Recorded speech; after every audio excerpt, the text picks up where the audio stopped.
this.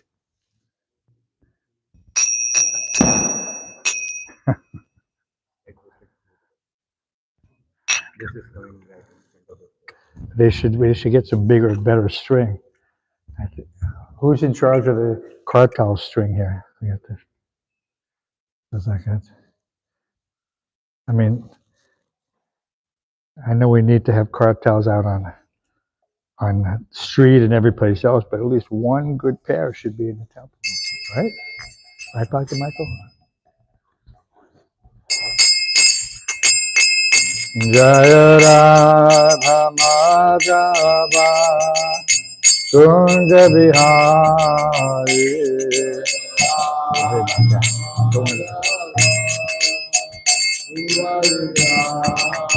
Jaya Radha Madhava Kunja Bihari.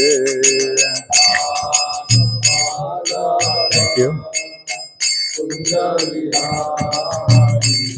Gopi Janavalabha Girivaradhari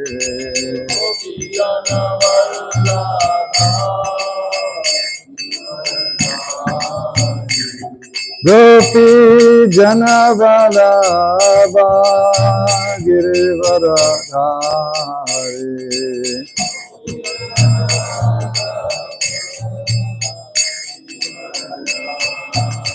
Jashodanandana Braja Janaranjana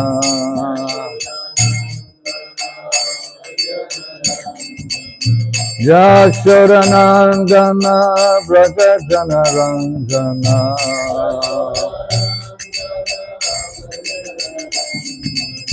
Yamuna Tira Vanachari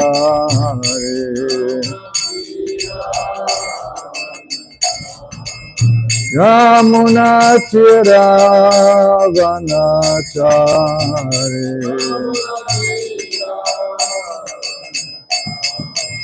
Jaya Radha Madhava Kunja Bihari.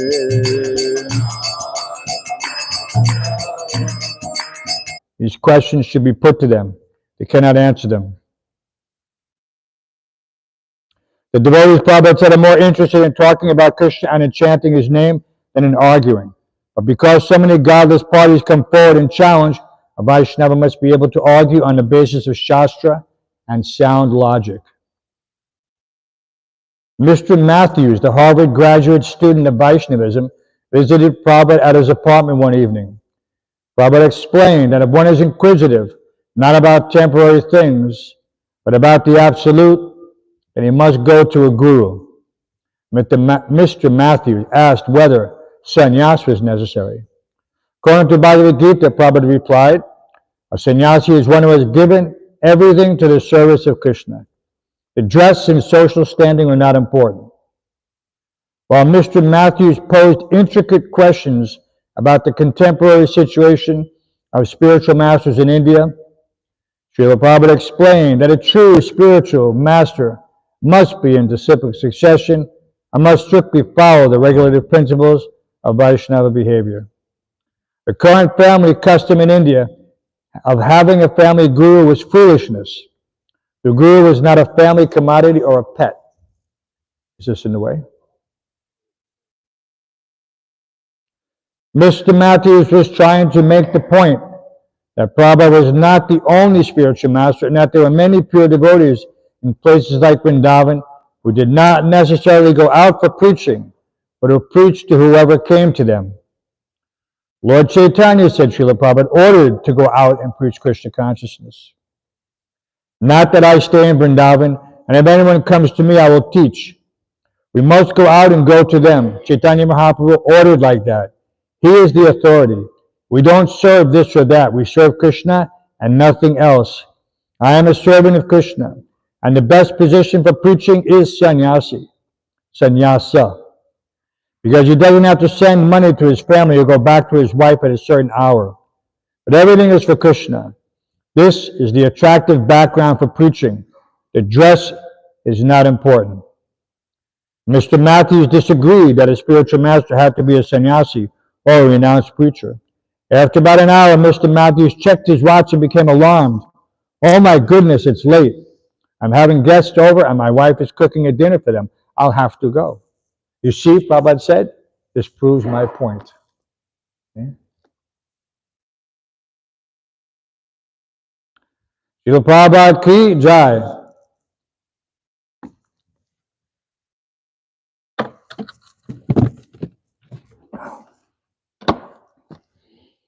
Om Namo Bhagavate Vasudevaya.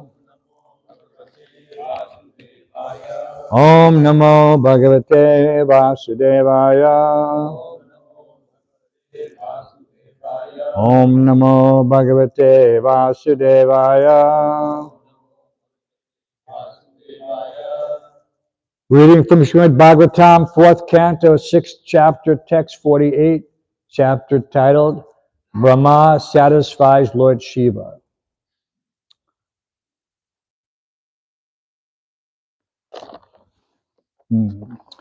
Yasmin Yada Pushkarana Bhamayaya. Yasmin Yada Pushkarana Bhamayaya. Grantaya Prashtadaya Pratagdrisha. Durantaya Prashtadaya Pratagdrisha. Bhavanti Tatra Yanukampaya Kripang. Bhavanti Tatra Yanukampaya Kripang. Nasadvodava Balatkate Kramam. Nasadvodava Balatkate Kramam. Please chant.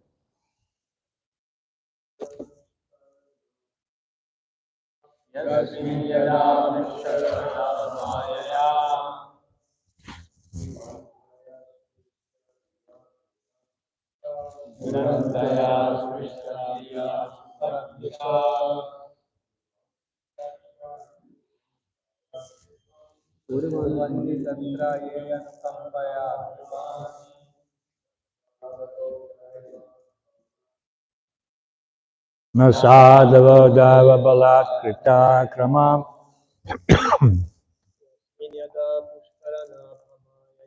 Yasmin Yada Pushkarana Bhamayaya.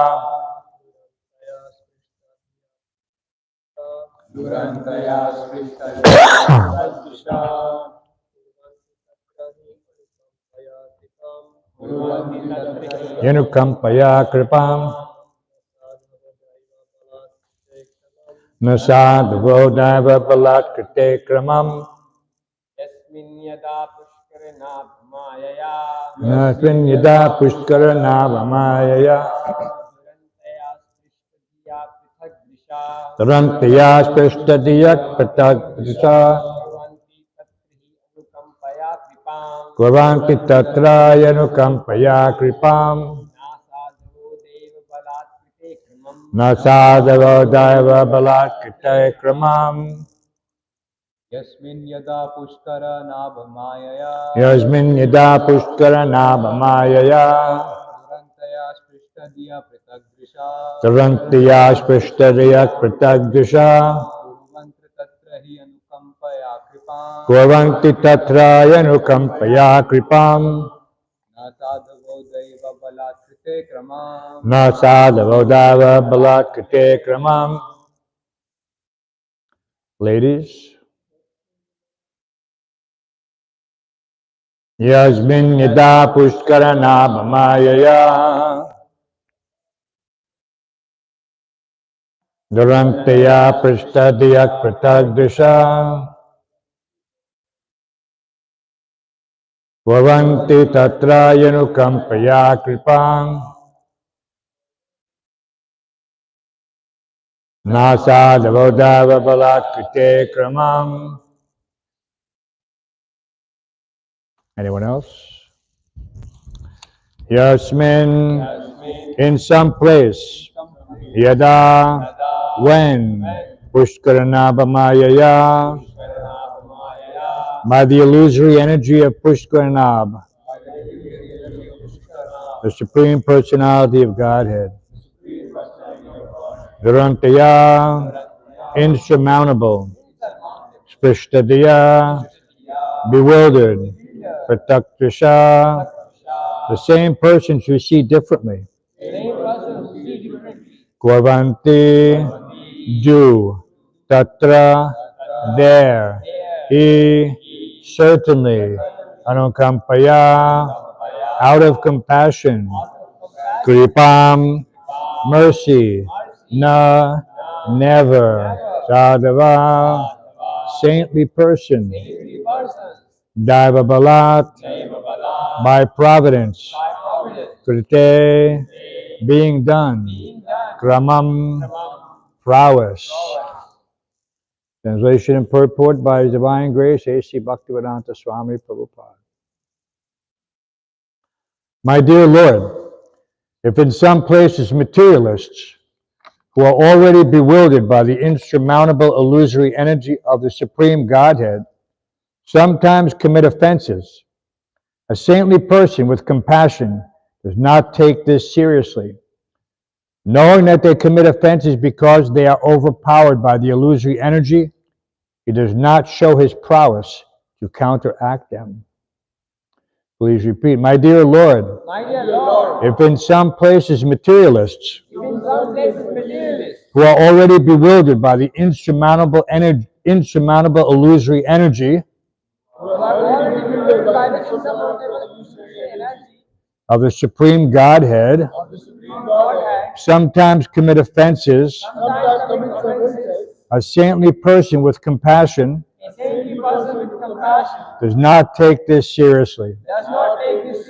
Knowing that they commit offenses because they are overpowered by the illusory energy, he does not show his prowess to counteract them. Purport by Srila Prabhupada. It is said that the beauty of a tapasvi or saintly person is forgiveness. There are many instances in the spiritual history of the world in which many saintly persons, although unnecessarily harassed, did not take action, although they could have done so. Parikshit Maharaj, for example, was unnecessarily cursed by a Brahmin boy, and this was very much regretted by the boy's father. But Parikshit Maharaj accepted the curse and agreed to die within a week, as the Brahmin boy desired. Parikshit Maharaj was the emperor and was full in power, both spiritually and materially. But out of compassion and out of respect for the Brahmana community, he did not counteract the action of the Brahmin boy, but agreed to die within 7 days. Because it was desired by Krishna that Parikshit Maharaj agreed to the punishment, so that the instruction of Śrimad Bhāgavatam would thus be revealed to the world. Parikshit Maharaj was advised not to take action. A Vaishnava is personally tolerant for the benefit of others. When he does not show his prowess, this does not mean that he is lacking in strength. Rather, it indicates that he is tolerant for the welfare of the entire human society. Om Jnana Tamandasya Gananjana Slakaya Chakso Anavatamina Tasmai Shri Gurave Namaha Mukam Karoti Vachalam Bangum Lankayati Gurum Yaktipatamaham Vande Shri Gurum Dinataham.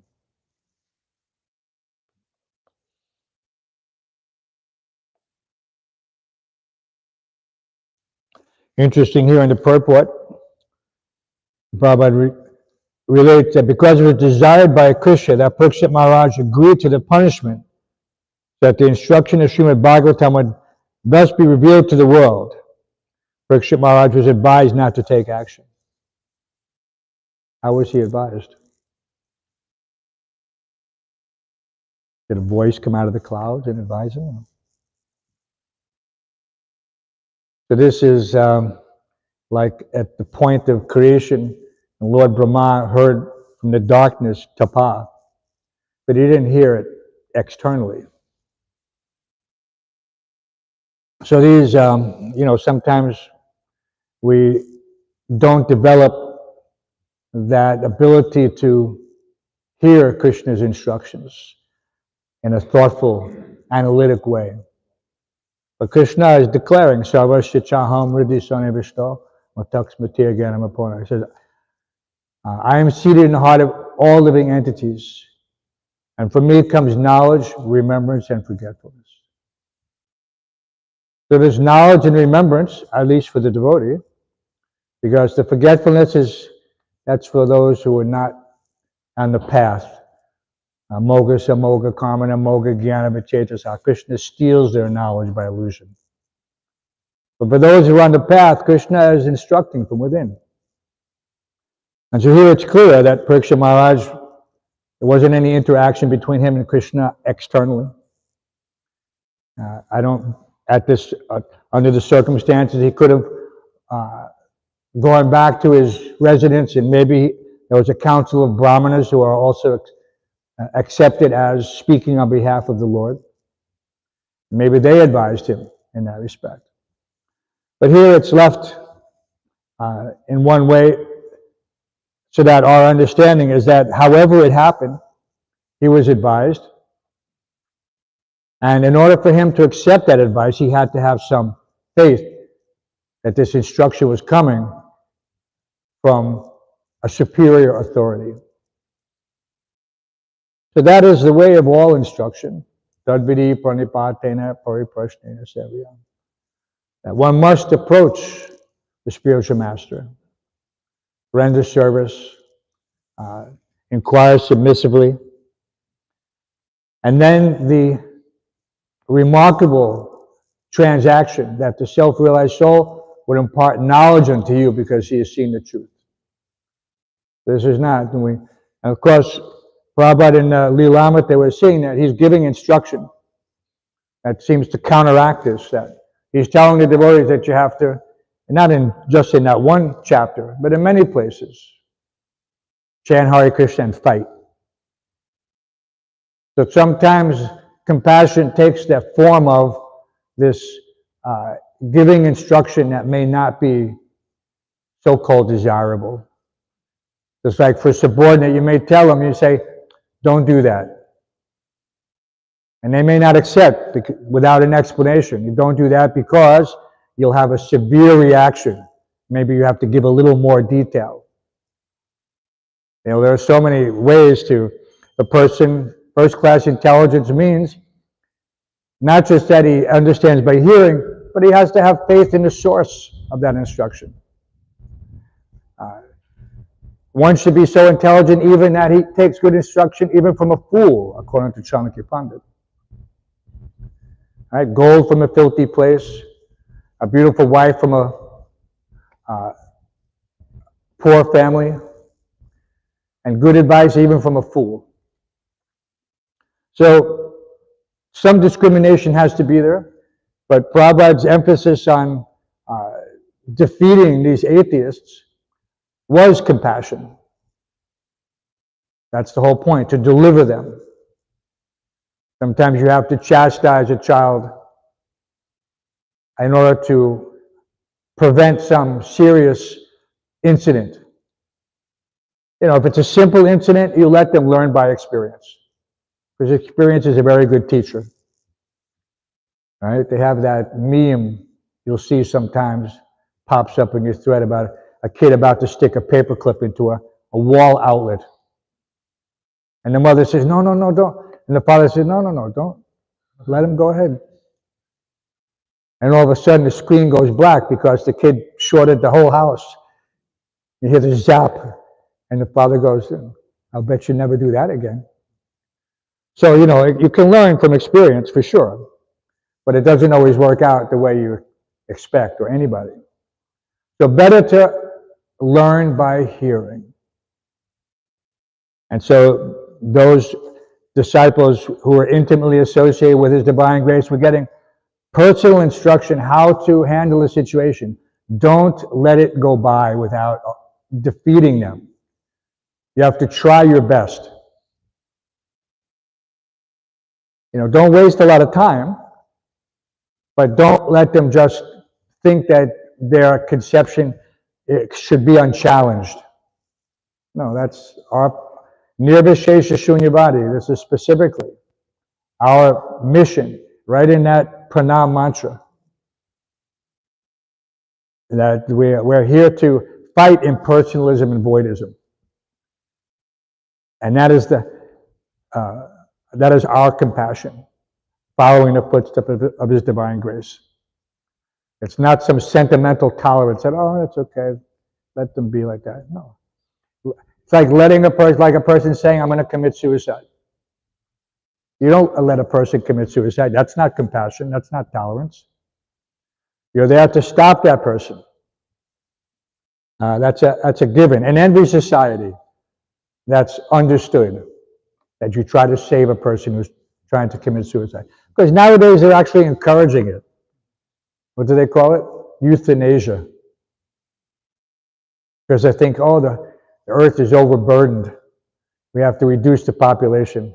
Let's give everybody some problem, and then they'll be encouraged to check out on their own. They'll be just like you go to the grocery store. There's a self-checkout, right? Now they encourage people. They even give you the medicine. They'll give you the shot. They'll say, here, we'll mail it to your house, and you can check out. And people are checking out all the time by drugs, by this, by that. They don't understand. And that's also suicide. But that suicide is not as deadly as spiritual suicide. Right? We're reading Sri Ishopanishad. What is that? What is the real enemy? The killer of the soul. Who doesn't enlighten, doesn't take the time, doesn't make any attempt to try to raise a person up to the level of a human being. Right? Because only a human being can understand that he has a soul. An intelligent human being can appreciate that there's a soul in everything. Vidya, Vinaya, Sampanye, Brahmagabha. The learned Brahmin sees with equal vision. The dog eater, the elephant, all these things. But therefore, he acts in compassion to elevate them. And so we saw that Prahlad Maharaj, he was, from early age, he was tortured by his family members because he was received instructions from his spiritual master, Narada Muni, in the womb of his mother. And so he was understood that he was a pure devotee at birth. And these things are not, from our experience and from our reading, we understand that there's Nitya Siddha, Sadhan Siddha, these special souls that appear to take part in Krishna's pastimes and give us so many examples. And hopefully we understand these things in the proper perspective. But he never wavered in his determination to try to uplift his associates. And who are his associates? All the sons of demons. And he is appearing also in the family of the greatest demon, Hiranyakashipu. And so even in the family of demons, you see the pure devotees are there. It's not that. And this is another example why we should be compassionate to all, not to make some superficial judgment that, oh, this person is coming from this family, we shouldn't waste our time. No. It is our duty to be, and that is real compassion, to be equal to all. Give everyone the opportunity to enter into the secret of transcendental Dharma Yuga Dharma. So this, we have to really try to focus on this idea of tolerance and compassion. It's tolerant for myself. I can take any insult. One should never tolerate any insult to another Vaishnava, especially to the spiritual master. You should be prepared immediately to leave that place, to argue, and absence of the ability to argue effectively, then he should leave that place. And if for some reason he can't leave that place, it gets even more heavy. The instruction is that one should fight. Right? Prabhupada said, chant Hare Krishna and fight. It literally means that under certain circumstances, you may have to fight. Okay? But these things, devotees are intelligent enough to avoid most situations like that. And that, of course, is the best situation. Don't put yourself in a situation where you're going to encourage someone to be blasphemous. You can see it coming when a person you're trying to distribute a book and you can read that person and you understand, I think it's time to break off this conversation and move on to the next person. Give that person an invitation card, say, hey, if you ever get a chance, stop by, Sunday feast. That may be his only saving moment in his entire transmigration from millions and millions of births. So you don't want him to become inimical. Then it's your fault that you encourage that person to have a bad experience in relationship to Krishna consciousness. You got to know when to, give them that card. It's a fine art. Everybody's learning by experience. That's why Sankirtan is so important for every devotee. To go out there and be exposed to all these varieties of interactions. Not that we just remain sheltered in the temple and that we don't have to confront any opposition. You become strong spiritually by executing the order of the spiritual mastery and getting that mercy that only comes from going above and beyond the call of duty. Right? The example of Krishna and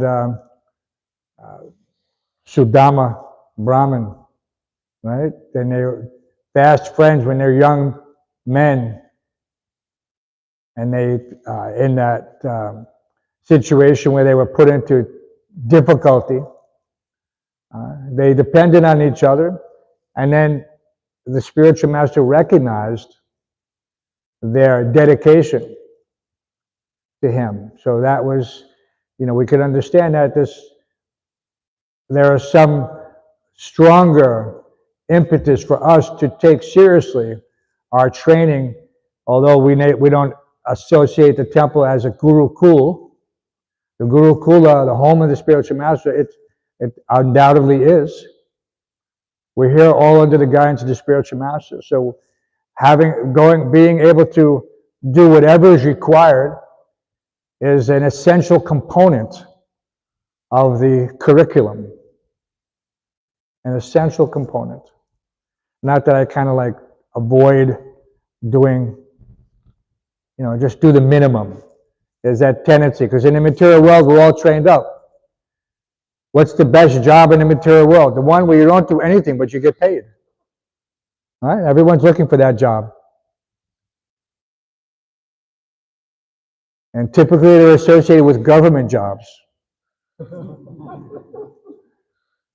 And you see it all the time. I saw it when I was young. I had a government job, and I saw that most people, they did the bare minimum. Absolutely the bare minimum. And if they didn't have to do anything, that was considered to be intelligent. That not like Prabhupada talks about that one.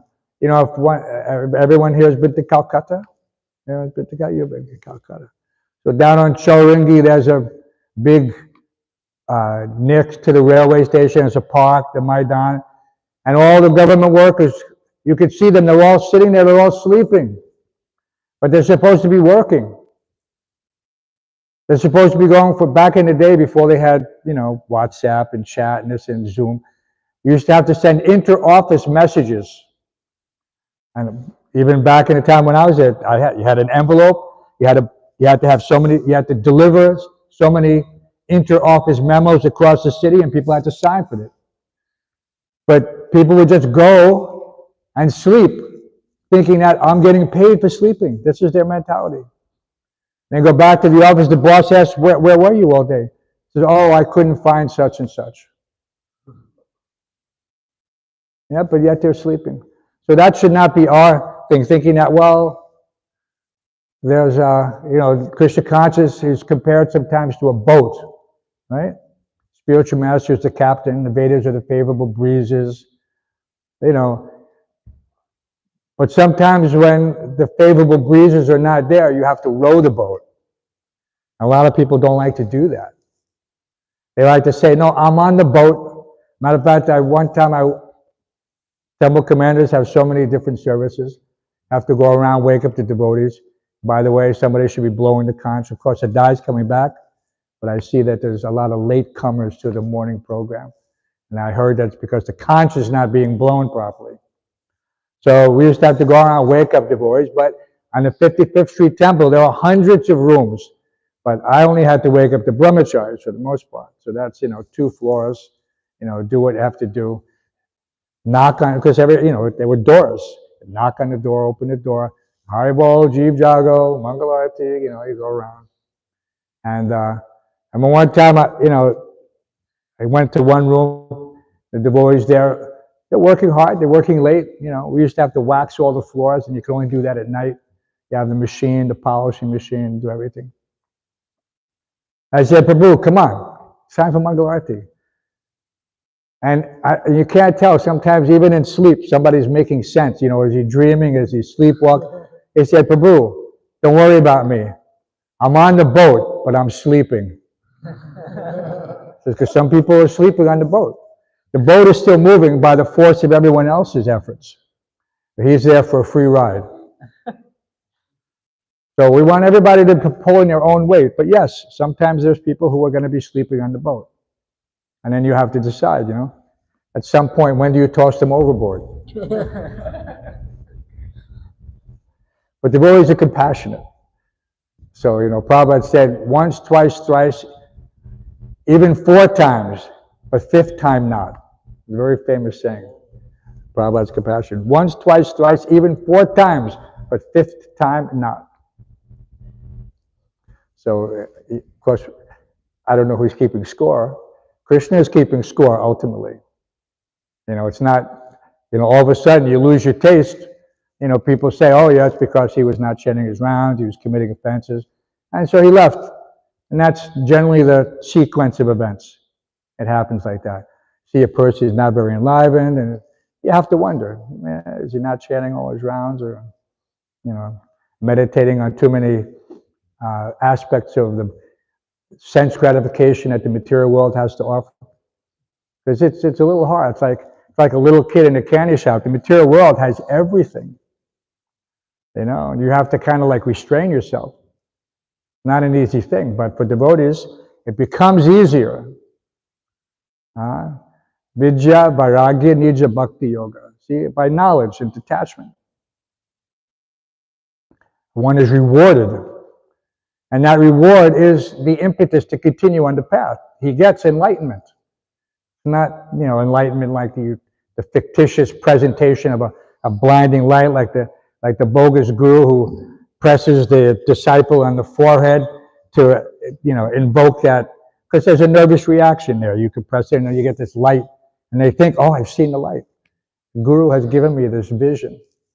It's just a bogus, understanding of the physiology and anatomy. You can get that. And they try to trick people with these illusory presentations. So, but one should be very much, how can you say, dialed in to what he needs to do in order to make advancement in spiritual life. What he needs to do and what he needs to avoid. All these things together. And then that's the benefit of being in the ashram, is that we have so much association, so much opportunity to bounce my misgivings off of a godbrother and say, oh, I'm not feeling so good about the situation. They want me to wash the pots for 2 hours a day, you know, I don't know. 2 hours a day. We used to wash the pots all day long. We didn't think this was devotional service. When one has that understanding that devotional service is absolute, he doesn't, and this is a key concept, until you have that clarity, that devotional service, all devotional service is on the absolute platform, then you will pick and choose. You will kind of like say, well, I like this service, I don't like that service. I don't. You know, as one advances, he can understand. The doorbell light is flashing. That someone needs to answer that door. Oh, Dr. Tom to the rescue.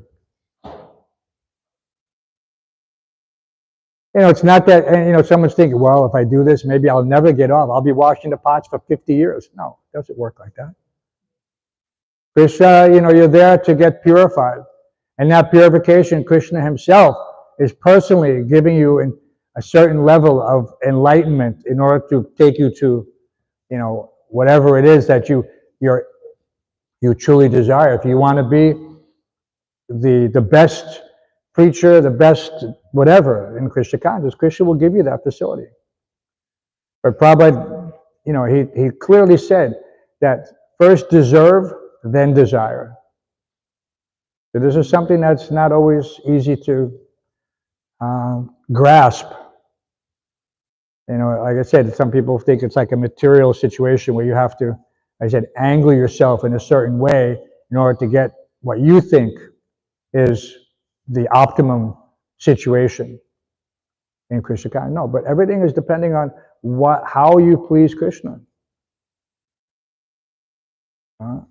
Tatenu kampam susamikshamano in the 10th canto, it's described that Krishna sees everything, and just like a person who is the son of a rich man, maybe he doesn't understand or grasp, but at a certain point he will receive the inheritance, he will receive the wealth that is due to him without any endeavor. Not that he doesn't even have to work for it. So already everything has been arranged. He simply has to go about executing his duties. Right? How he can lose that inheritance, that's a different thing. We've seen that happen many times. A person gets cut out of the will. But if we're sincere and we execute our service with the right mood and mentality, pariprashnena, sevaya, pariprashnena. It has to be that attitude of humility. We can also say attitude of gratitude. You know, one has to feel that this is an opportunity that's, I don't know how many millions of births it's taken to get to this point. But an intelligent person should contemplate that and think that how valuable this human form of life is. And not just this human form of life, but this human form of life and the opportunity to come into the association of a pure devotee. You know, Prabhupada said that I am in these books. You know, and anyone who reads these books understands that. And therefore you do have to read these books and you have to hear. You know, because this association, sadhu sangha, sarva sastrako, I love a much sadhu sangha, sarva siddhi hoy. So this association is one moment of association, which is sarva siddhi, all perfection. It's not restricted to the personal association. Prabhupada said Bani and Bapu. And he demonstrated this all the time in the way he said, I never feel separation from my spiritual master. Because he's associating with him by following his orders. He's associating with him by carrying out, you know, everything that he was instructed. And so this is the way that it needs to be done. One has to have that mood. And he has to see everything in connection, in conjunction. It's not that, well, my spiritual master told me this, and no. There can't be any deviation between what Srila Prabhupada said and what, you know, someone's Siksha Diksha Guru says.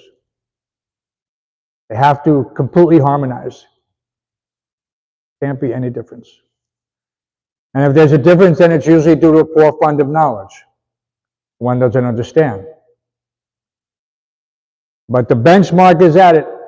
Prabhupada has given us all these instructions, and there shouldn't be any difficulty in ascertaining how to execute everything so that there's perfect harmony. So this is, so compassion, tolerance, titikshasva karunaka. So how is it, in all these qualities of a sadhu, that titikshasva? Because the sadhu is meant to preach, and therefore in preaching we're always going to be confronted with some objection, some, as Prabhupada said, some obstacle. And that we don't want to be stuck. And so we have to kind of be intelligent. It's not that you have to go through the obstacle. You can go around it, you can go over it, you even go underneath it. There's so many ways to deal with the situation, but it takes intelligence. But it's that interaction creates the strength to continue on the path with, what does it develop? That's the word, perseverance in the face of adversity. And if you're not somehow or other, because obviously we're having this conversation with our minds every single day. So that's the first thing. That's why Srila Bhaktisiddhanta said, to beat the mind with shoes and brooms. These are two things which are considered dirty in India. You don't touch a person with a broom because it's used to sweep, sometimes some unclean place. There's different types of broom, right? Hard brooms and soft brooms. So I'm sure that beating the mind with a soft broom won't have much effect. You have to use that stick, not the fool jaro, but the other. What's the dunda jaro? That stick broom. What's it called? The one with the hard sticks. What do they call?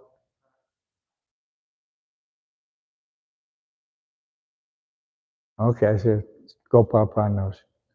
Anyway, different types of brooms for different purposes. And shoes, of course. Everybody knows that, you don't touch anybody. You see that if somebody takes off his shoe, goes to hit you in India, that's a big thing, that's a great insult. So we have to beat our mind with shoes and brooms. Such a strong statement by His Divine Grace, Srila Bhaktisiddhanta Saraswati Thakur. Because the mind is a rascal. So that's the first thing you have to overcome, like getting up in the morning. That's the first thing to do. You have to get up. You have to force. You have to say yes. Whatever it takes. How many times can you hit snooze? Every time you do that, your day becomes compromised by a little bit of lethargy. You have to practice to get up at the first alarm, not the second, third, or fourth alarm. First alarm. This is how your day becomes auspicious. So otherwise, everybody starts their day differently. So we have an opportunity to follow in the footsteps of the great acharyas, and take as much austerity as we can under the guidance of our mentors, not artificially. That if someone doesn't eat anything for 3 days or whatever, and does some thing which is not, recommended in the Shastra. Probably recall as it torturing the body. We don't do that. This is the vehicle. This vehicle is meant for Krishna's service. It has to be fit for duty. And that means to take whatever steps. In other words, I don't just casually think, well, it's okay. I don't have to dress warm. It's only 10 degrees outside. No. You have a duty to preserve your health to serve Krishna. Because we have a lot of service to do. Every day out on Harinam. And the devotees were roundly criticized by everyone that wasn't a devotee back in the day. Because how did devotees go out? Even in the wintertime, they would go out wearing, shabby clothing, mismatched socks, mismatched everything. And it was a joke, actually. Famous papers like the New Yorker, famous magazine in New York, used to have cartoons showing devotees, going out with different colored socks and, sneakers and, just dressed, like someone who came off a different planet. But we didn't even think about it. It didn't cross our minds like that. But, there's always brahmastha.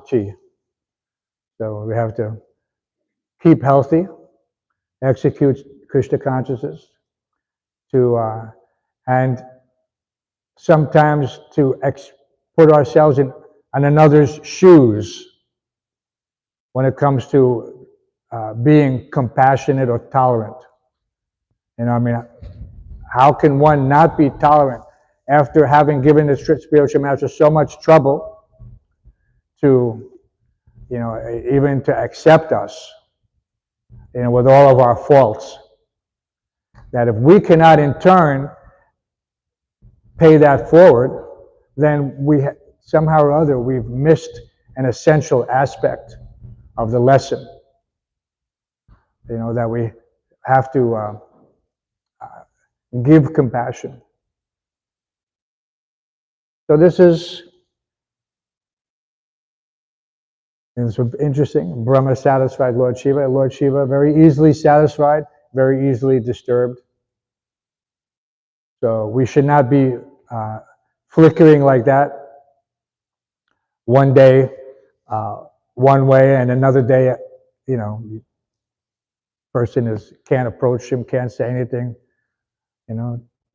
People get moody.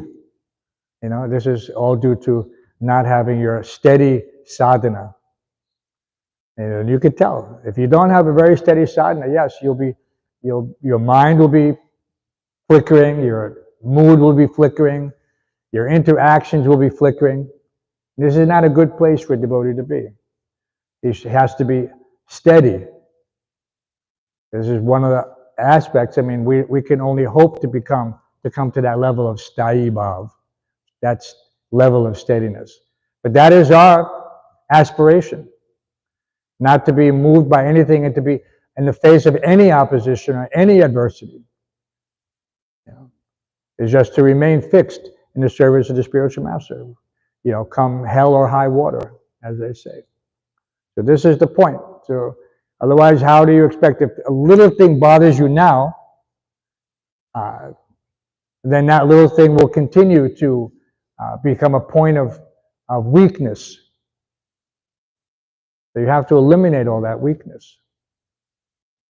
Weakness of heart, weakness of mind. And I don't know, I guess we might have gone past in one of Srila Bhaktivinoda Thakur's essays, and I don't remember which one at the point, but he was giving definition of aparad. And I thought it was Harinam Chintamani, but maybe not. And he describes that aparad, that is, how do you come to that level? What constitutes an offense? And he indicates that one type of aparad is due to weakness of heart.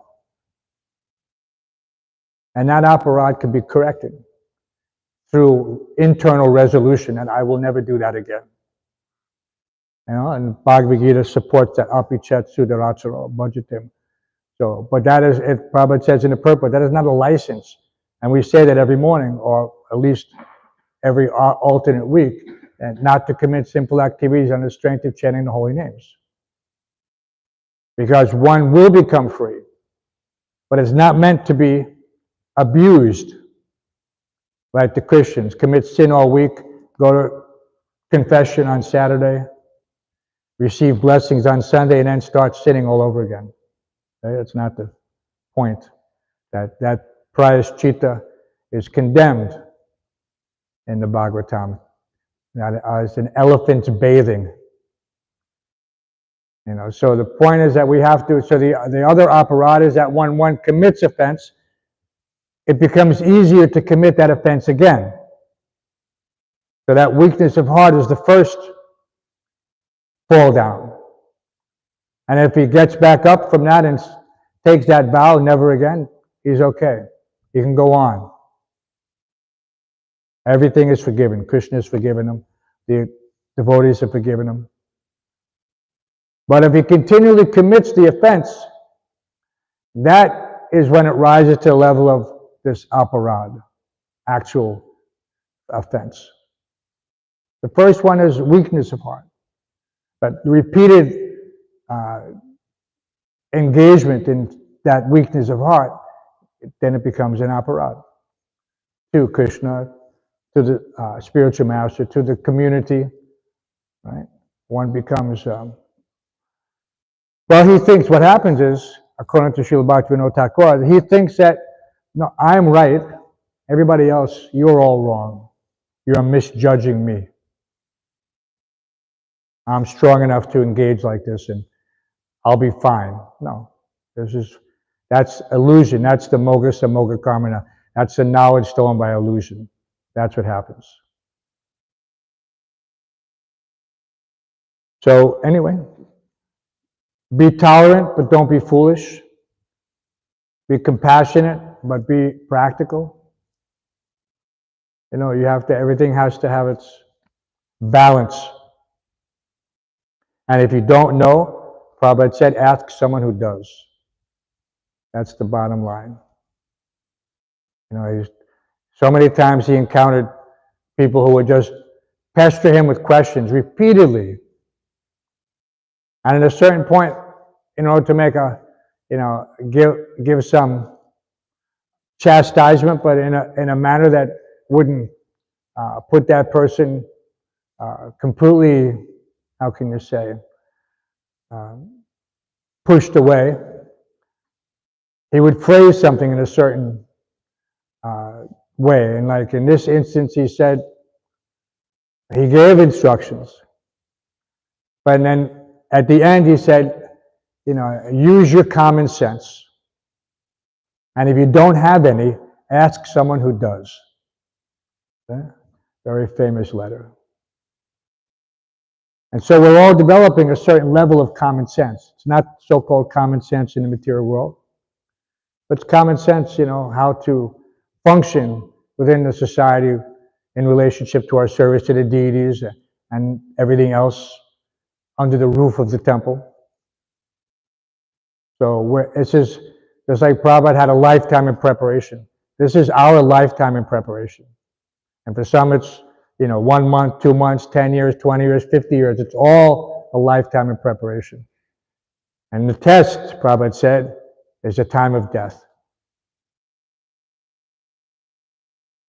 All right, so this is the key. So it's not some morose, morbid situation that you guys are just, marking time until you die. No, we're fully engaged in every aspect of life, more so than most. They don't know how to really experience life. The devotees' senses are so much more receptive to the wonders of Krishna's creation. We see everything, all the arts and science, everything is coming from Krishna. All beauty that we see, it's all there. So we have a much greater appreciation. And we're taking the opportunity, though, to, at the same time, like a smart man, he saves money for his retirement. Because he knows I'm not going to work for my whole life. I need something to live on. So he puts a little aside. So devotees know that this is the best of the world, of everything. That we have the opportunity to, Prabhupada said, chanting, dancing, and feasting. Everything is there. And at the end of life, we go, Tyaktva deham punarjanma naiti mamiti sojana. Go back home, back to Godhead. Why? Because everyone, janma karma chame divyam. We're understanding Krishna's pastimes, the actual nature of Krishna's pastimes, not this phony pseudo-mythological presentation. No. This is the real deal. And that the way you show your gratitude to Prabhupada giving it is that daily I'm recommitting myself. It's not that one time and done Guru Dakshin. I gave the Guru $5. And that's it. My obligation is done. No. Our Guru Dakshin is every day for the rest of our lives. That's our Guru Dakshin. And if one doesn't understand that, well, his advancement's going to be a little slow. He has to be fully involved, fully engaged. So that then you'll never, whatever problems you may encounter will be small, like the water in a calf's hoof print. Right? That's the analogy. Vatsapadam. The whole trials and tribulation in the material world, the whole ocean of birth and death, is as easily crossed over as one steps over the water contained in the hoof print of a calf. Vatsapadam. No, nothing serious.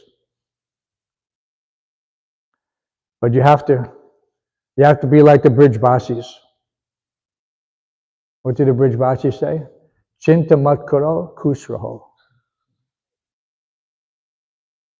That don't worry, be happy. Don't worry, be happy.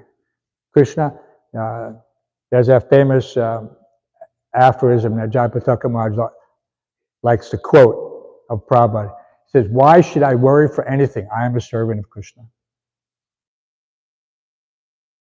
The servant of the president doesn't have to worry about anything. Wherever he goes, he's got the Secret Service surrounding him. He's going to eat like, the president. He's going to be in the same atmosphere. He's going to enjoy everything, all the benefits. So the devotees of Krishna get all the benefits. We get to have the Lord's remnants every single day. We get to be in Vaikuntha every single day. But one has to appreciate it. If he doesn't appreciate it, then he's just in a building in downtown Brooklyn. So many buildings in downtown Brooklyn.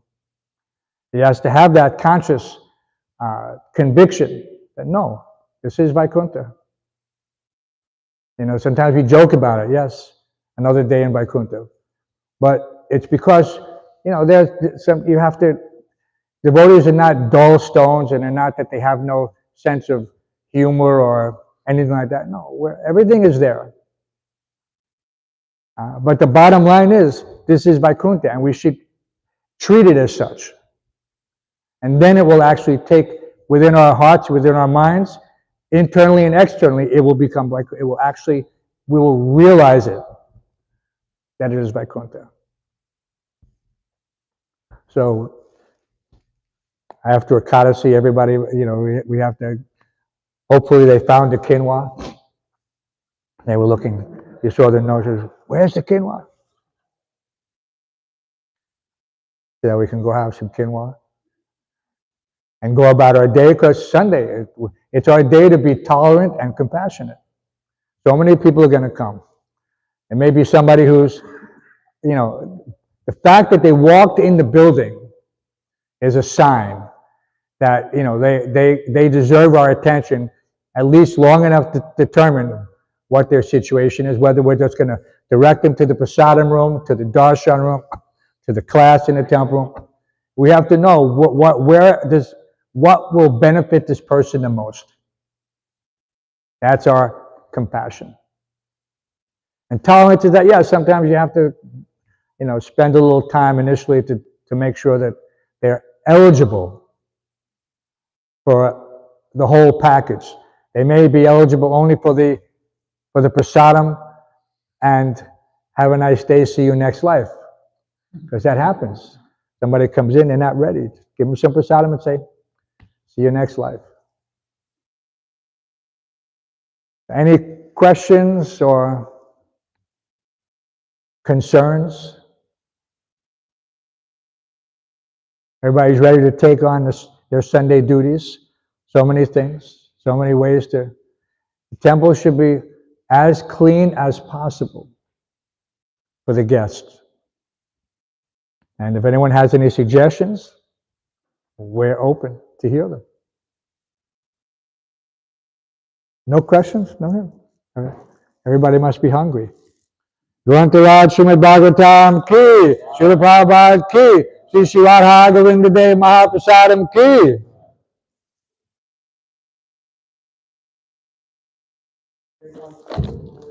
Ananta Koti Vaishnava Vrinda ki.